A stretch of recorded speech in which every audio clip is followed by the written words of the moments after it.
Swayam Prabha. Digital India. Educated India.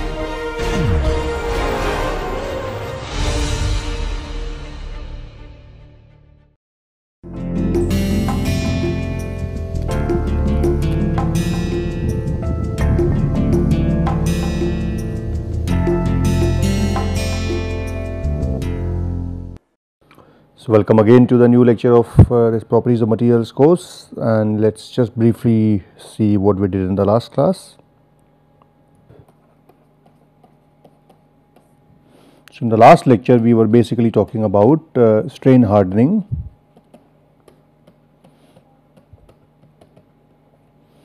or you can say work hardening,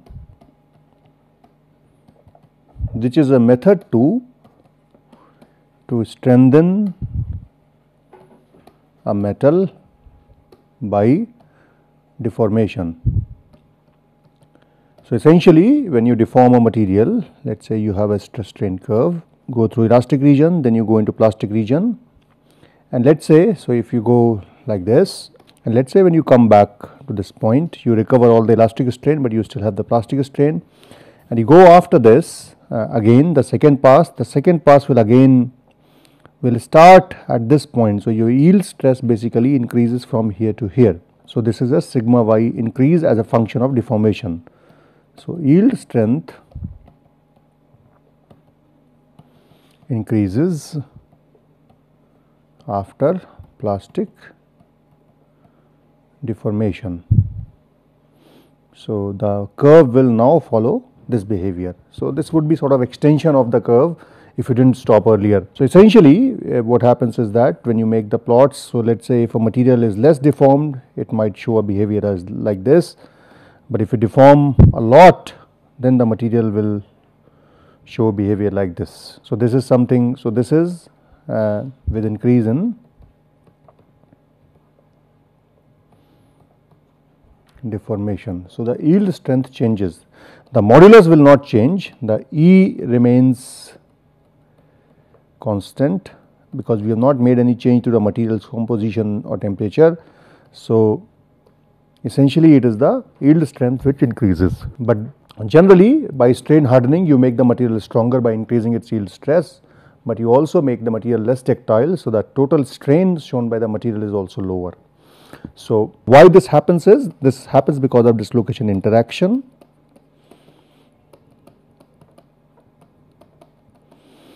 So basically you lead, so there are multiple things happen when you apply stress. So Frank Reed sources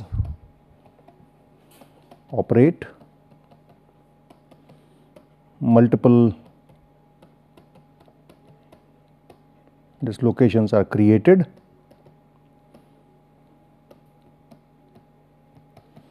now these multiple dislocations then start interacting,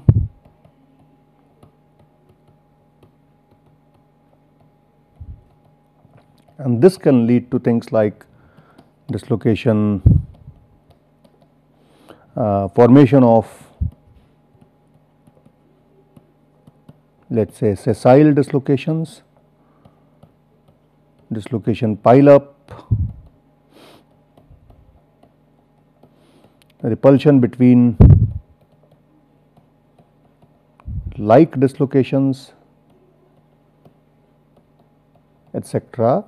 And all of this will lead to, this happens as a function of deformation, and all of this leads to increase in stress required to cause deformation.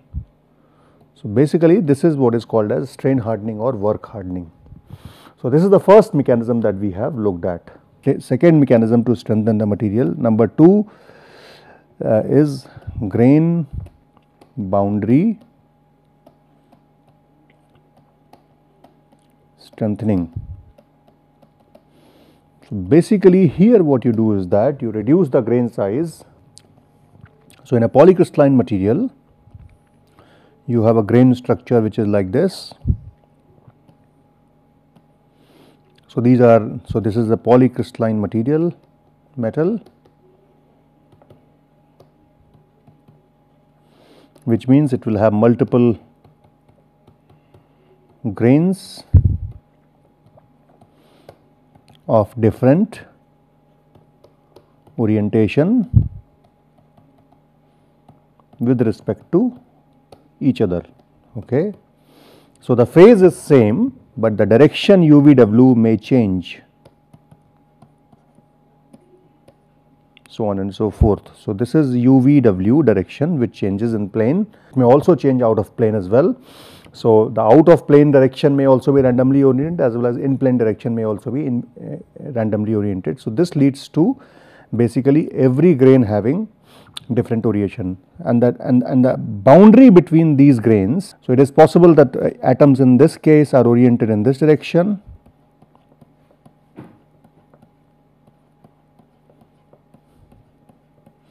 and the atoms in this grain could be, you know,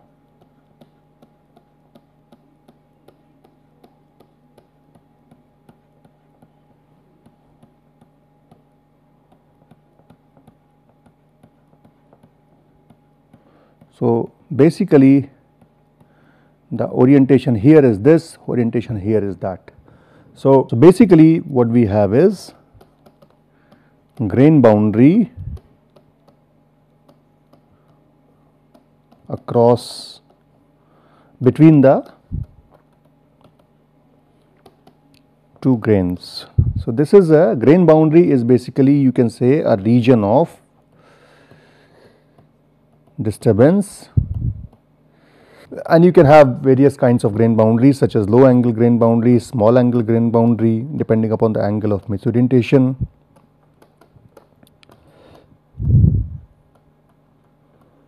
There are other definitions as well, but we will just restrict ourselves to small and low angle grain boundaries. So these grain boundaries basically have, you can say, in some sense, especially the low angle and large angle. Okay. Especially the large angle grain boundaries, which are very common in materials. Large angle grain boundaries may have a random character, and it is generally a low density area as compared to rest of the material. So when you have these grain boundaries, so these are the grain boundaries. Okay. So these are grain boundaries.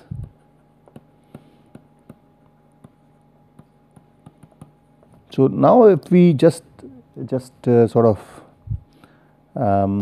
exaggerate this, let us say we have a crystal in which grains here are oriented in this fashion.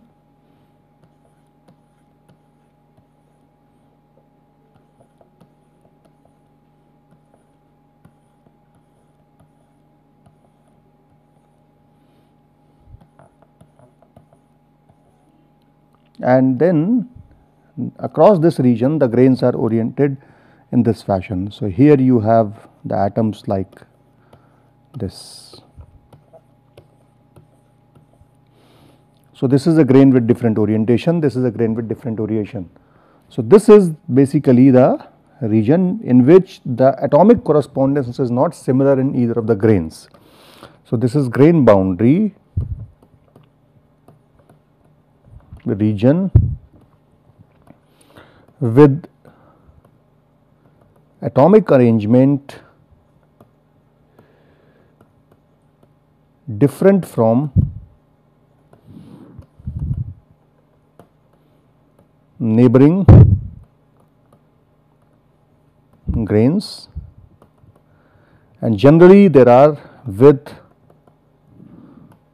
broken bonds. So if it is a large angle boundary, you will have broken bonds as well.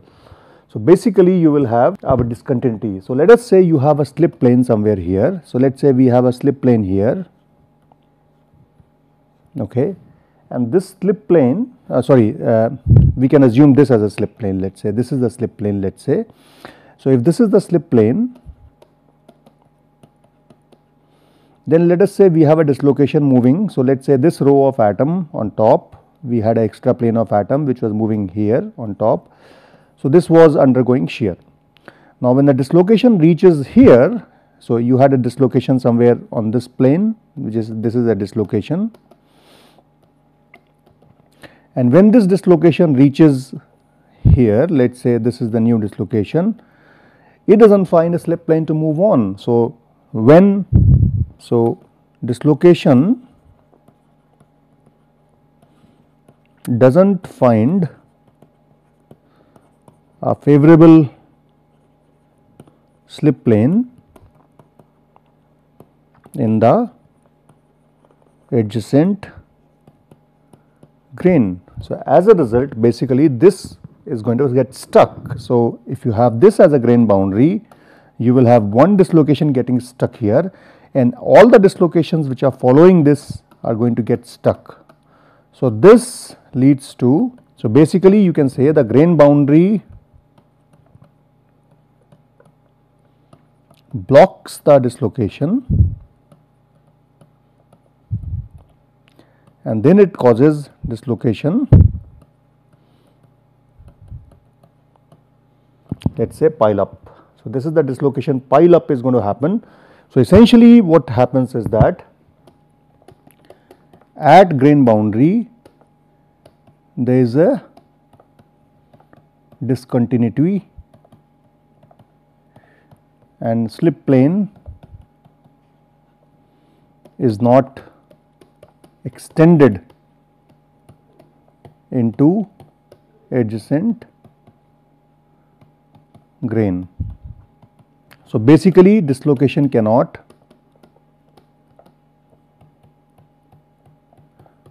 move across the grain boundary to slip plane.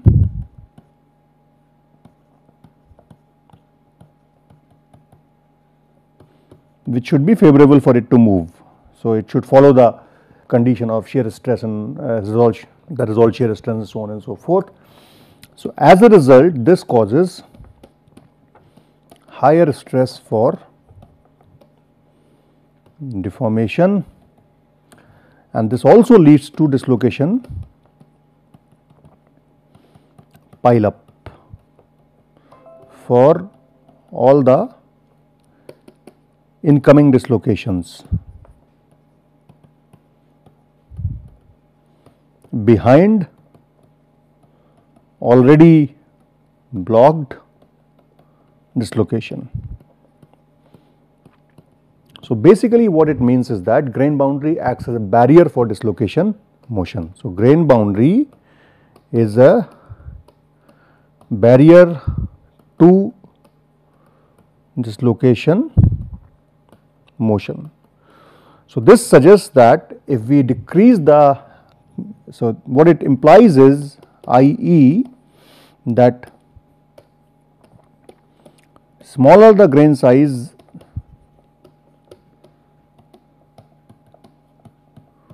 more the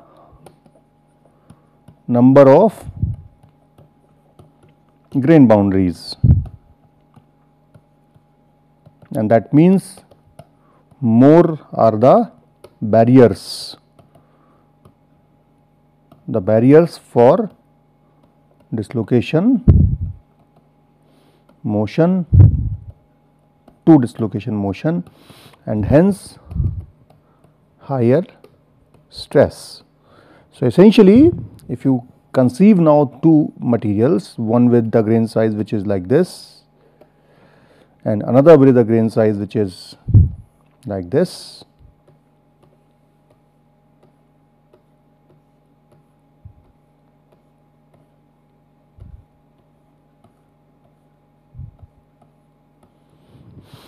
so you can see that number of grains in this. So, this is so here the grain size in, let us say this is A, grain size in A is larger than grain size in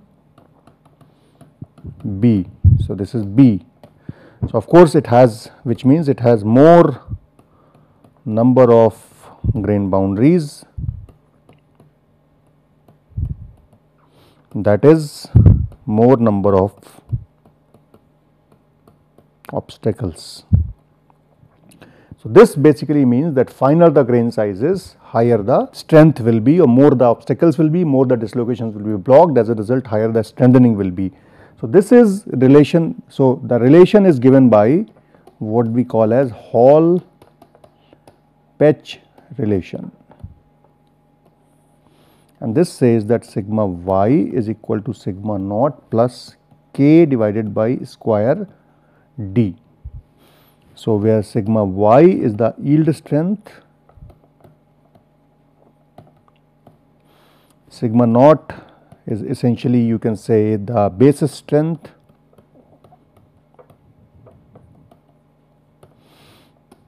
k will be a constant, this is also a constant, and d will be the grain size. So, you can see that sigma y is proportional to d to the power minus half. So, as you decrease the grain size, your yield strength increases. So, this is how you do strengthening by decreasing the grain size. Essentially what you do is that you create more grain boundaries. Those grain boundaries act as barrier to the dislocation motion. So, you have more number of grain boundaries, more the barriers are there, and more the dislocations are blocked. As a result, you require higher and higher stress to move a dislocation. So, this is the summary of this grain boundary strengthening. Now, the question is, in reality, how to achieve it. So, the question is how to achieve it. So, this can be achieved by one, in metals, you can say, if you have faster cooling rate during solidification. So, when you melt a metal, so this is the, let us say, the molten metal,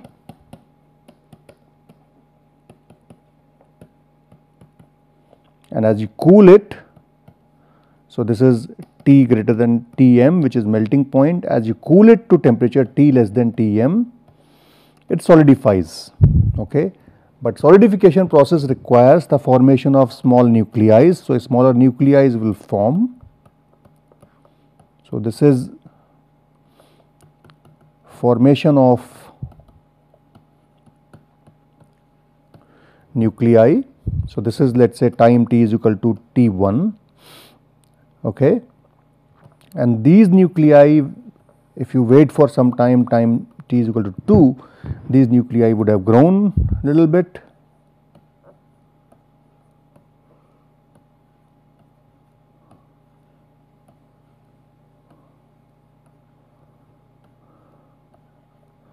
And at time t is equal to T3, all of these nuclei will merge into each other and they will give rise to this kind of grain structure.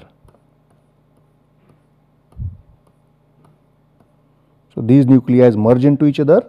So, this is now 100% solid.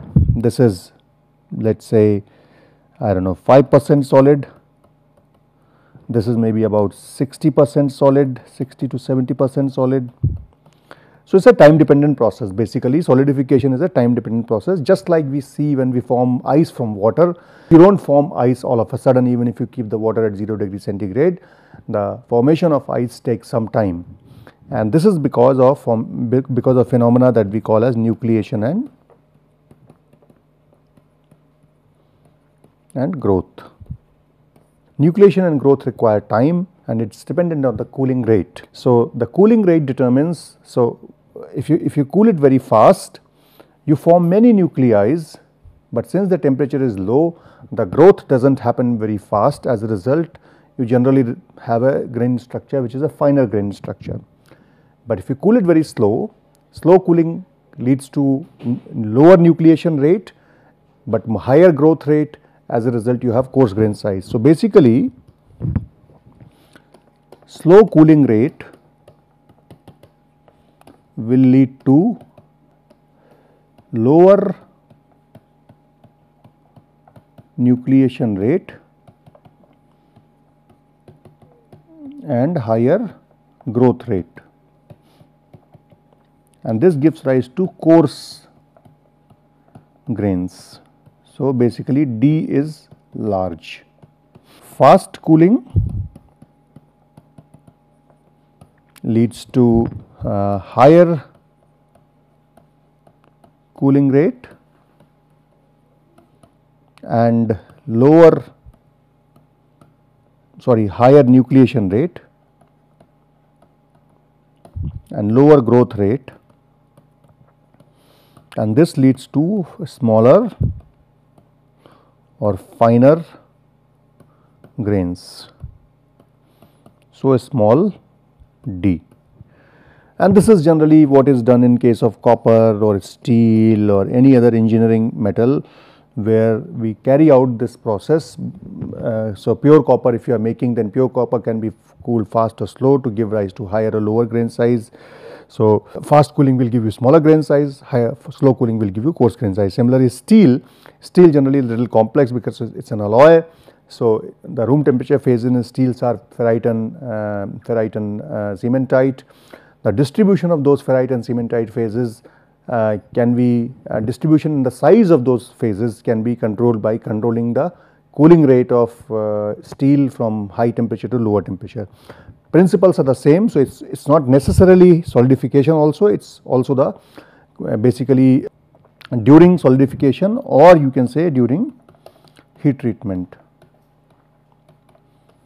So, both of these give rise to basically you can say smaller grain size, and this smaller grain size will faster cooling basically is done to achieve the smaller grain size. This is the first method of producing smaller grain size. Second method to achieve smaller grain size is, so this is the first method, let us say, and the second method will be basically cold deformation followed by thermal treatment.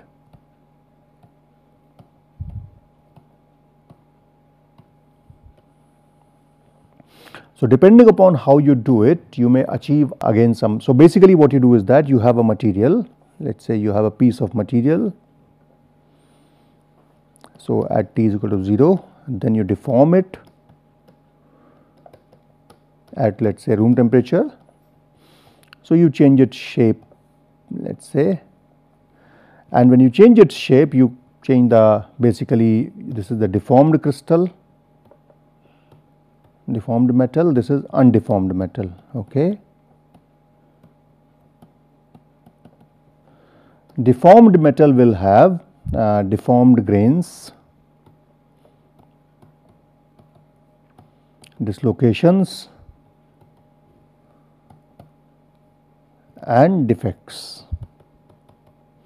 Okay. So, this will be a harder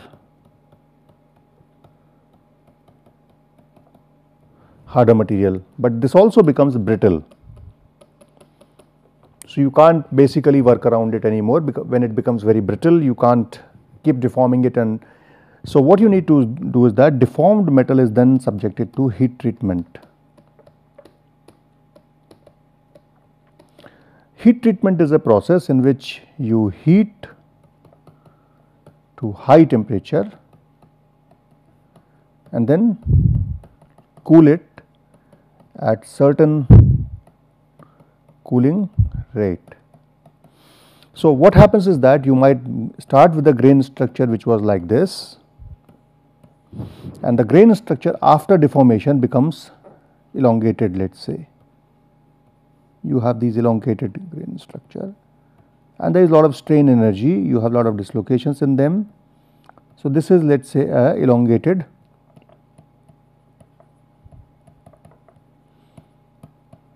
grain structure with a lot of dislocations and defects. It is very hard, and this is polycrystalline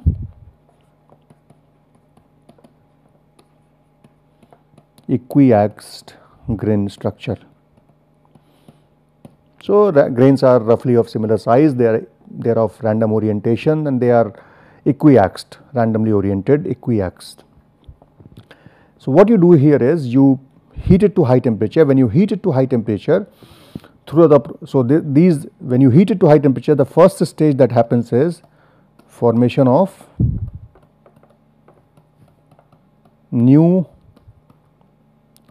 strain free grains, and if the temperature is more than 0.7 Tm, then you form coarse grains. So, this grain structure will convert to again the similar polycrystalline grain structure. So, you will have, you can say, equiaxed coarse grains. So, this will become softer. Okay. So, if you heat it to very high temperature, you create coarse grain structure. If you heat it to temperatures which are temperatures around 0.4 to 0.5 Tm, then we have what we call as recrystallized grains, recrystallized grains. So, this will make the material very soft, but recrystallized grains will mean that you have a grain structure which is finer than this grain structure, but again the grain size is